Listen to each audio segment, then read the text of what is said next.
Let's go our next lecture, my dear students. That is about the software requirements or software requirements engineering. What is basically software requirement? But these are the description of features and functionalities of the target system. These are the building blocks of the system. Yeah, you can say these are the demands and needs of the customer from the software product. So that is specified by the user or the customer, and we incorporate these requirements into the system. Okay, so these are called what? These are called software requirements. क्या है software requirements? Simply हम ये कहते हैं कि हम जो system बनाना चाह रहे हैं उस सिस्टम में क्या क्या होना चाहिए और क्या क्या फंक्शनलिटी होनी चाहिए, इसके डिटेल्स को क्या कहा जाता है? रिक्वायरमेंट्स कहा जाता है. रिक्वायरमेंट्स किसी भी सॉफ्टवेयर के बिल्डिंग ब्लॉक्स होते हैं, या यूज़र के रिक्वायरमेंट, या यूज़र के नीड्स होते हैं, डिमांड्स होते हैं, एक्सपेक्टेशन होते हैं फ्रॉम द सिस्टम. ठीक है बेटा. रिक्वायरमेंट्स जो है वो हिडन भी हो सकते हैं, नोन भी हो सकते हैं, अननोन भी हो सकते हैं, एक्सपेक्टेड भी हो सकते हैं, क्लाइंट भी हो सकते हैं, और नेटवर्क रिक्वायरमेंट भी हो सकते हैं, सिस्टम रिक्वायरमेंट भी हो सकते हैं, यूज़र रिक्वायरमेंट भी हो सकते हैं, फंक्शनल रिक्वायरमेंट भी हो सकते हैं, नॉन फंक्शनल रिक्वायरमेंट भी हो सकते हैं. ये सारे टाइप्स हैं बेटा रिक्वायरमेंट्स के. What is requirement engineering? It is basically the process by which requirements is gathered, requirements analyzed, requirement is specified and elaborated and elicited, and it is transformed into such a form that is acceptable to be incorporated into the target system. That is called what? That is called system engineering. Okay beta. The goal of basically the system engineering is to maintain a sophisticated and descriptive system requirement specification. Okay, this is the requirement of what? This is the requirement, this is the target of our goal of the requirement engineering, that we have to create an SRS document, a sophisticated and well maintained SRS document. Clear beta? Requirement engineering process consists of the four main steps. Number one, feasibility study. Second, requirement gathering. Third, requirement specification, and the fourth is requirements, software requirements validation. These are the four steps of the process of the requirement engineering. Feasibility study, as you know, that we have discussed thoroughly about the feasibility study in the classroom, but let's have a review. What is feasibility study? Feasibility study is basically the study of the system that is going to be developed. Either that is feasible to be developed or not feasible, mean there is a possibility of the system to be developed or not. So the feasibility study basically focus towards the goal of the organization. Clear? This study analyzes whether the software product can be practically materialized in terms of implementation, contribution of the project to organization, cost constraints, and as per values and objectives of the organization. क्या ये मुमकिन है software build करना इन circumstances में, इस situation में, इस requirement के साथ और नॉट? इस स्टडी का नाम क्या है? इसको फिजिबिलिटी स्टडी कहा जाता है. ये फिजिबिलिटी स्टडी जो है बेटा, ये कुछ मेन टर्म्स है जिसके पॉइंट ऑफ व्यू से इसको कंडक्ट किया जाता है. एक टर्म को हम कहते हैं ऑपरेशनल फिजिबिलिटी, दूसरे को हम कहते हैं टेक्निकल फिजिबिलिटी, एंड थर्ड को हम कहते हैं फाइनेंशियल फिजिबिलिटी. आपको याद हो हमने तारों डिस्कस किए थे. हम कहते हैं कि जो फाइनेंशियल फिजिबिलिटी है वो ये फिजिबिलिटी है कि इस प्रोजेक्ट पे जितना कास्ट आएगा, क्या ये ऑर्गेनाइजेशन या ये कस्टमर उसको अफोर्ड कर सकता है. It is called the financial feasibility. इसमें जितनी कॉम्प्लेक्सिटी है, जितने प्रॉब्लम्स है, क्या इतनी जो है वो स्किलफुल टीम हमारे पास है कि वो टेक्निकली इतनी इक्विप हो कि वो इसको बिल्ड कर सकते हैं.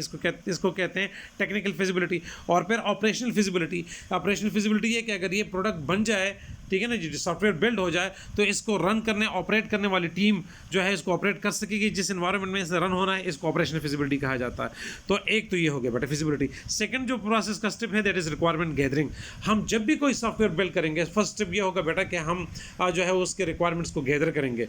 रिक्वायरमेंट्स गैदरिंग जो है वो प्रोसेस है जिसके बारे में, जैसे मैंने आपसे कहा कि इस सॉफ्टवेयर में प्रोडक्ट से रिलेटेड जितने भी डॉक्यूमेंट्स हैं, जितनी भी रिलेटेड डेटा है, वो सारा का सारा गैदर किया जाए, क्योंकि इसके जो फंक्शन परफॉर्म करने हैं वो उस डेटा की बेस पे ही परफॉर्म करने हैं. तो हम उस डॉक्यूमेंट से उन तमाम रिक्वायरमेंट्स को गैदर कर ले.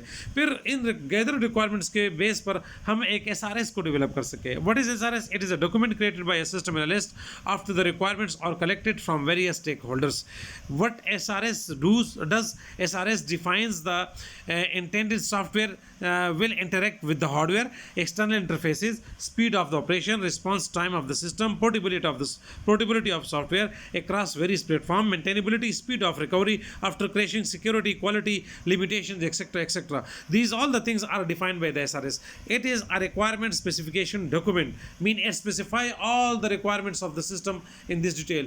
System क्या होगा, कैसे डिज़ाइन होगा, कैसे मेंटेन होगा, कैसे वर्क करेगा, अगर in case of problem security को कैसे मेंटेन करेगा, ये सारी चीज़ें जो है वो SRS डॉक्यूमेंट में जो है वो स्पेसिफाई की जाती है. नेक्स्ट जो पॉइंट है वो सॉफ्टवेयर स्टेप जो है वो सॉफ्टवेयर रिक्वायरमेंट वैलिडेशन है. सॉफ्टवेयर रिक्वायरमेंट वैलिडेशन का मतलब ये होता है बेटा कि जो डेटा हमने गैदर किया है, स्पेसिफाई किया है, उसकी वैलिडिटी चेक हो, ठीक है ना। लीगल पॉइंट ऑफ व्यू से उसको चेक किया जाए, प्रैक्टिकलिटी पॉइंट ऑफ व्यू से उसको चेक किया जाए, सोल्यूशन पॉइंट ऑफ व्यू से उसको चेक किया जाए, इंप्लीमेंटेशन पॉइंट ऑफ व्यू से उसको चेक किया जाए कि इट इज़ एक्यूरेट और not accurate, it is correct और नॉट करेक्ट। इस चीज़ को चेक करने का नाम क्या है बेटा? रिक्वायरमेंट, सॉफ्टवेयर रिक्वायरमेंट वैलिडेशन है। अगर हमारा डेटा जो है वो प्रैक्टिकली इम्प्लीमेंटेबल हुआ, वैलिड हुआ, एम्बिग्वियस हुआ, कंप्लीट हुआ और प्रेजेंटेबल हुआ, तो इसका मतलब ये हुआ कि ये डेटा वैलिड है, और अगर ये चीज़ ना हुई तो इसका मतलब ये हुआ कि ये डेटा वैलिड नहीं है। So these are the steps of what? These are the steps of software requirement process. Requirement elicitation process जो है that consists of again the 4 steps. Requirement gathering जो हम डिस्कस चुके हैं, requirement organization. Requirement organization mean to organize the requirement into such a way, या arrange the requirements into such a way that is prioritized according to its importance and its convenience to the user or the system. यानी organizing requirement का मतलब ये होगा बेटा कि जो gather requirement है उसको इस तरह से अरेंज किया जाए कि एक उसमें प्रायोरिटी का लिहाज रखा जाए, कौन से रिक्वायरमेंट पहले प्रोसेस होंगे, और वो जो प्रायोरिटी है वो विद रिस्पेक्ट टू इस इंपॉर्टेंस हो, विद रिस्पेक्ट टू इस एप्लीकेशन हो, विद रिस्पेक्ट टू इस अर्जेंसी हो, with respect to its convenience हो, ठीक है बेटा। इसको देखकर जो है रिक्वायरमेंट्स को क्या किया जाए? ऑर्गेनाइज किया जाए। देन निगोशिएशन एंड डिस्कशंस है। अगर इन रिक्वायरमेंट्स में कोई भी चीज़ ऐसी है कि जिसके लिए सिस्टम के स्टेक होल्डर्स के साथ डिस्कस करने की नीड है, तो हम उसको डिस्कस करें और उनकी डिस्कशंस के नतीजे में वो जिस तरह चाहते हैं इसको हम उस तरह प्रायोरिटाइज करें, उसी तरह अरेंज करें जिस तरह वो चाहते हैं। इसको हम कहते हैं नेगोशिएशन एंड डिस्कशन। और फिर इन सब चीज़ों की रोशनी में हम उसको फाइनल उसका एक डॉक्यूमेंट बना दें, that will be the final thing, कि जिसमें हमारे पास formal, informal, functional, non functional सारे के सारे रिक्वायरमेंट्स जो है वो एक प्रॉपर ऑर्डर में, ऑर्गेनाइज फॉर्म में हमारे पास पड़े हो। इसको क्या कहा जाता है बेटा? इसको कहा जाता है रिक्वायरमेंट एलिसिटेशन कहा जाता है। फिर रिक्वायरमेंट एलिसिटेशन के कुछ टेक्निक्स हैं जो हम इस लेक्चर के नेक्स्ट पार्ट में डिटेल से डिस्कस करते हैं, क्योंकि वीडियो पर लंबी हो जाती है बेटा, इसलिए इसको यहाँ रोकते हैं। ओके।